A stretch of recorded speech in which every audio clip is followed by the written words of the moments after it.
Hello guys, in today's video we are gonna see that how to increase or decrease the volume in your Android phone.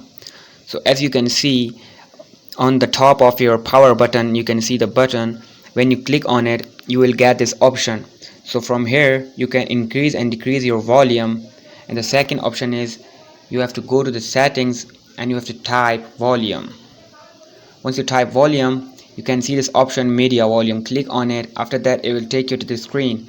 So from here you can increase or decrease the volume whatever you like, the call volume, the alarm volume, the ring volume, and there are the ringtones here as well.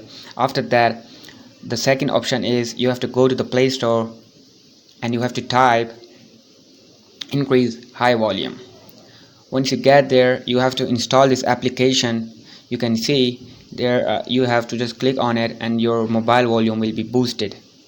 So I hope you enjoyed this video. If you like this video, make sure to like the video and subscribe to our channel to see more content like this. Thank you so much.